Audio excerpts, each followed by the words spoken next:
Bravo! Bravo! Oh, no, no, no, no, no, no, no, no. Bravo, quédate! Bravo, quédate! Bravo, quédate! Je te vois quand tu danses pour lui. Je sais que tu sais que je te vois.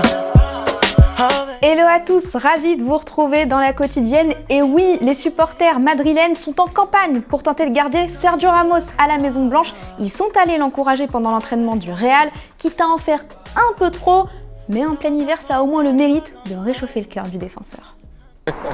¡Vamos, Sergio! Bueno, va a meter ¡Sergio! todas, alguna tiene que fallar, ¿no? ¡Pégale! Bien. ¡Vamos!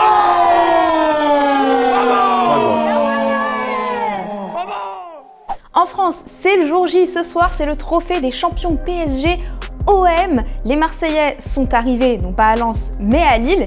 Et grosse ambiance, ils sont partout chez eux.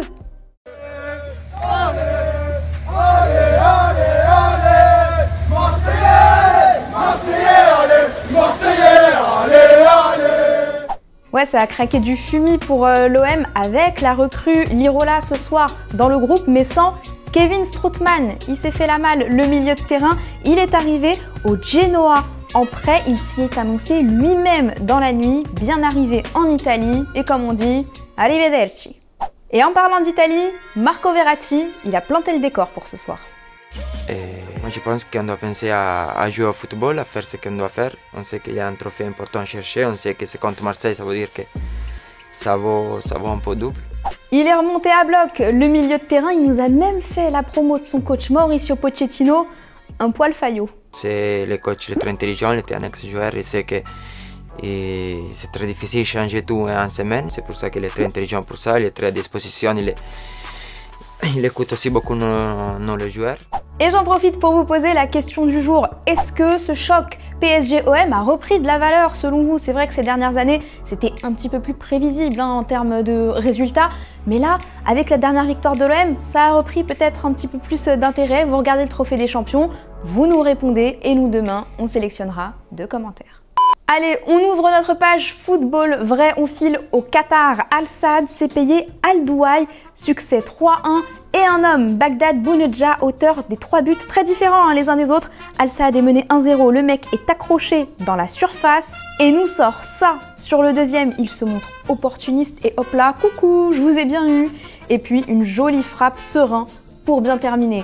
Au Portugal, chez les féminines, Benfica contre Braga et Germaine Seoposenwe nous a offert 7 giga frappe du droit, suivi quelques minutes plus tard de ce but de la tête pour faire gagner à Braga la Coupe du Portugal.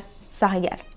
Retour en Europe, en Angleterre, avec la victoire de Manchester United face à Burnley 1-0 sur un but de Paul Pogba. Grâce à qui United est premier du championnat. Le choc face à Liverpool ce week-end, eh ben, ça promet. Dans l'autre match, Wolverhampton contre Everton et victoire d'Eto'o 2-1 avec une passe D de Lucas Digne, 5e assist en 9 matchs de Première Ligue pour le Frenchie cette saison. Aucun défenseur ne possède un meilleur ratio de passe D que lui. C'est digne de Lucas, ça. Ce soir, Tottenham reçoit Fulham et le club a sorti une interview de sa star Heung-min Son. On lui a demandé s'il devait passer 5 minutes avec une seule personne au monde, ce serait qui? Réponse du Coréen, étonnant. Obviously, I want to see Cristiano Ronaldo. I want to have a real conversation, how he works, like this kind of things. Obviously, about football. Liverpool aussi nous a offert un question-réponse avec Thiago Alcantara qui a répondu à une question existentielle. Is it acceptable to have pineapple on pizza? Bon Thiago, c'est oui ou non? For me, no. I don't like pineapple on pizza, and I'm the guy that loves to mix sweets and salty things. Voilà, et puis demain, retrouvez l'interview de Thiago Alcantara qui nous dira si le lait, c'est avant ou après les céréales. Avant de se quitter, un petit mot de Ligue 1 parce que les clubs traversent une sacrée crise. C'est le cas d'ailleurs de Montpellier. Et quand il a été demandé à Andy Delors s'il était prêt à faire des efforts pour son club, voilà ce qu'il a répondu. Pas besoin de réunion pour décider ça, ça ne me pose aucun problème d'aider mon club.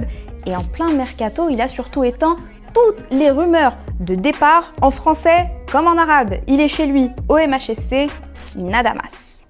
Allez, on va répondre à la question que vous posait Thomas hier. Quel est votre pronostic pour ce trophée des champions? Alors la tendance, on va pas le cacher, c'est la victoire du PSG pour tout le monde. Jocelyn, tu vois un 4-1 pour Paris avec des Marseillais qui vont tout donner en début de rencontre, mais qui ne pourront pas tenir la cadence des Parisiens.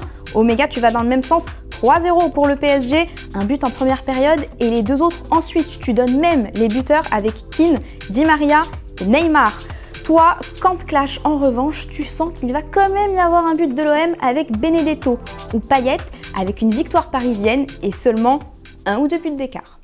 Et ben voilà, c'est la fin de la quotidienne. Moi je vous souhaite bon match pour ce soir parce que demain on se débriefe le trophée des champions. D'ici là, prenez soin de vous, on se quitte en images et en musique. Ciao.